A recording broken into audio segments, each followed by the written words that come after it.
Number 27. That it is madness to judge the true and the false from our own capacities. It is not perhaps without good reason that we attribute to simple-mindedness a readiness to believe anything and to ignorance the readiness to be convinced.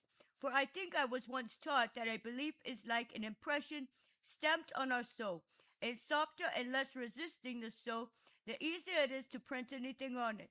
For just as a weight placed on a balance must weigh it down, so the mind must yield to clear evidence. The more empty a soul is, and the less furnished with counterweights, the more easily its balance will be swayed under the force of its first convictions. That is why children, the common people, women, and the sick are more readily led by the nose. On the other hand, there is a silly arrogance in continuing to disdain something and to condemn it as false just because it seems unlikely to us. That is a common vice among those who think their capacities are above the ordinary. I used to do that once if I heard tales of ghosts walking or of prophecies, enchantments, sorcery, or some other tale which I could not get my teeth into. Dreams, magic, terrors, miracles, witches, nocturnal visits from the dead, or spells from Thessaly. I used to feel sorry for the wretched folk who were taken in by such madness. Now I find that I was at least as much to be pitied as they were. It is not the experience has subsequently shown me anything going beyond my original beliefs, but reason has taught me that if you condemn in this way anything whatever as definitely false and quite impossible, you are claiming to know the frontiers and bounds of the will of God and the power of nature, our mother. It taught me also that there is nothing in the whole world madder than bringing matters down to the measure of our own capacities and potentialities. How many of the things which constantly come into our purview must be deemed monstrous or miraculous if we apply such terms to anything which outstrips our reason? If we consider that we have to grope through a fog even to understand the very things we hold in our hands, then we will certainly find that it is not knowledge but habit which takes away their strangeness. Already now, tired and satiated with seeing, nobody bothers to gaze up at the shining temples of the heavens. Such things, if they were newly presented to us, would seem as unbelievable as others. Supposing that now, for the first time, they were suddenly shown to mortal men, nothing could be called more miraculous. Such things the nations would not have dared to believe. He who has never actually seen a river, the first time he did so, took it for the ocean. Since we think that the biggest things that we know represent the limits of what nature can produce in their species.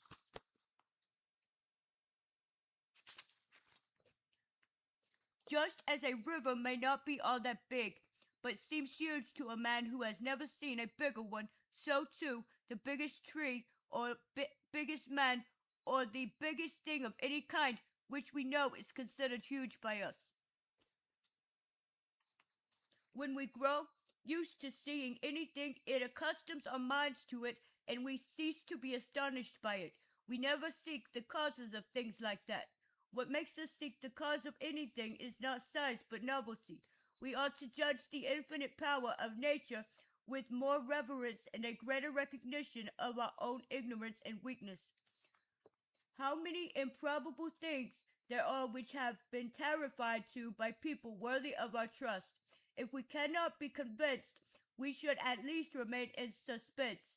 To condemn them as impossible is to be rashly presumptuous, boasting that we know the limits of the possible. If we understood the difference between what is impossible and what is unusual, or between what is against the order of the course of nature and what is against the common opinion of mankind, then the way to observe that rule laid down by Schiller, nothing to excess, would be not to believe too rashly, not to disbelieve too easily. When we read in Froissart that the Comte de Foix knew the following morning in Bern of the defeat King John of Castile at Jubaroth, and When we read of the means he is alleged to have used, we can laugh at that.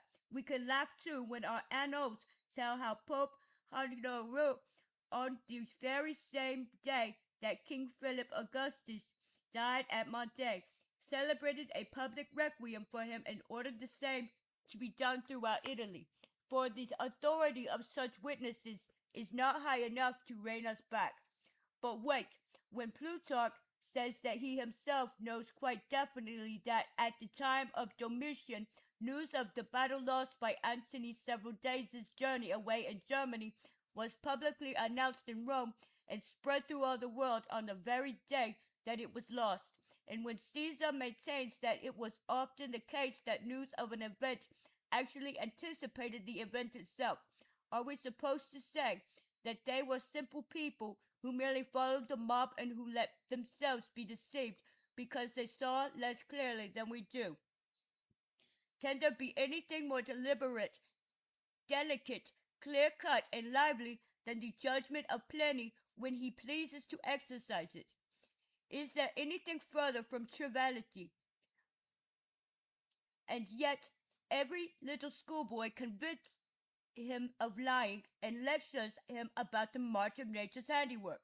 When we read in Bossuet about miracles associated with the relics of Saint Hilary, we can shrug it off. His right to be believed is not great enough to take away our freedom to challenge him, but to go on from there and condemn all similar accounts seems to me to be impudent in the extreme. Such a great saint as Augustine swears that he saw a blind child restored to sight by the relics of Saint Gervais and Saint Proteste at Milan. A woman in Carthage cured of cancer by the sign of the cross made a woman who had just been baptized, his close friend Hesperius, driving off devils by using a little soil taken from the sepulchre of our Lord, and that same soil born into the church, suddenly curing a paralytic, a woman who, having touched the reliquary of Saint Stephen with a posy of flowers during procession, rubbed her eyes with them afterwards and recovered her sight, which she had recently lost, as well as several other miracles which occurred in his presence. What are we to accuse him of? Him and the two holy bishops, Arlius and Maximinus, whom he calls on as witness. Is it of arrogance, ignorance, simple mindedness, credulity, deliberate deception, or imposture?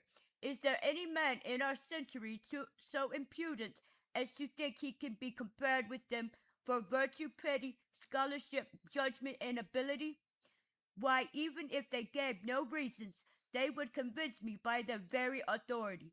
Apart from the absurd rashness which it entails, there is a dangerous boldness of great consequence in despising whatever we cannot understand. For as soon as you have established the frontiers of truth and error with that fine brain of yours, and then discover that you must of necessity believe some things even stranger than the ones which you reject, you are already forced to abandon these frontiers. Now it seems to me that what brings as much disorder as anything into our consciousness during our current religious strife is the way Catholics are prepared to treat some of their beliefs as expendable. They believe they are being moderate and well informed when they surrender to their enemies some of the articles of faith which are in dispute. But apart from the fact that they cannot see what an advantage you give to an adversary when you begin to yield ground and beat a retreat, or how much that excites him to follow up his attack, the very articles which they select as being less weighty are sometimes extremely important ones. We must either totally submit to the authority of our exceptionality or else totally release ourselves from it. It is not for us to decide what degree of obedience we owe it. Moreover, I can say that for having essayed it in the past, I made use of that freedom of personal choice and private selection in order to neglect certain details in the observances of our church because they seemed to be rather odd or rather empty.